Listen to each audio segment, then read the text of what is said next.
I had two brothers. The rest of my parents were dead. Had a brother that lived in Cincinnati, and he had two daughters. I was actually stationed in Newfoundland, but Argentia, Newfoundland. It was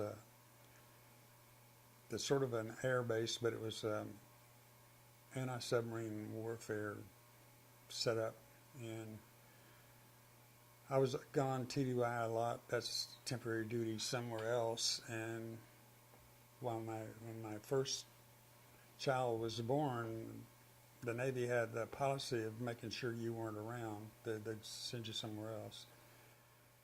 And I felt pretty strongly about not being there. But so I was in TDY in Iceland whenever my oldest daughter was born.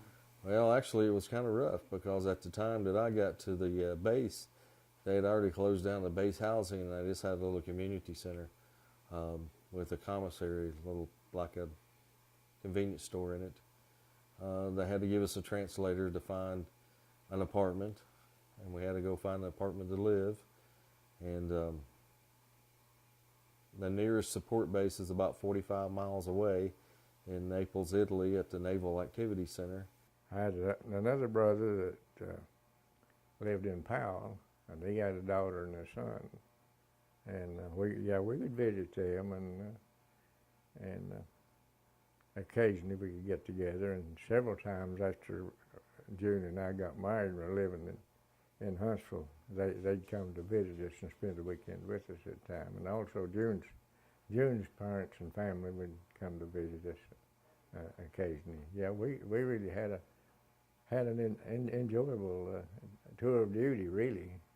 I felt pretty resentful about that because, the military has a way of kind of letting you know that you're not above them controlling you. My nearest Air Force installation was actually 2.5 hours away in San Vito de Normandy.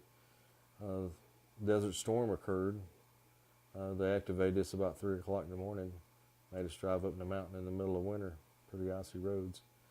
But what happened then was that the Navy locked down all fresh shipments. We've lost eggs and milk shipments from Germany. Everything came in frozen by ship. So we'd have to drive the 2.5 hours to San Vito de Normandy to get fresh meat and stuff because of they was flown into that air base over there. My other daughter, Leah, was born in the Philippines, and it was totally different. I was not sent TDY there or anything. Yeah, we just had to watch what we had to do. We had to wear civilian clothes when we went to work, but you've seen military guys before.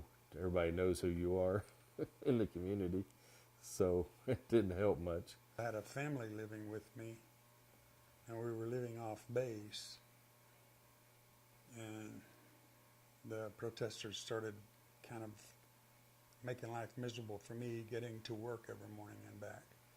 So I was glad to leave that because they were a lot of people that didn't like the presence of the U.S. there. I had a SEI for Track 170. That's a satellite communications radio, which was the field mobile that I qualified for in the first assignment in Eglin Air Force Base. And it was always afraid of during the war that I was going to get activated and sent to Saudi Arabia and then on to Iraq for the war, because that was a possibility. There just wasn't many people trained on a $1 million radio. That base that I was stationed at there now is completely under lava. They had a big volcano named Mount Pinatubo that blew up and kind of just destroyed Clark Air Base, which is the base that I was stationed on. And that,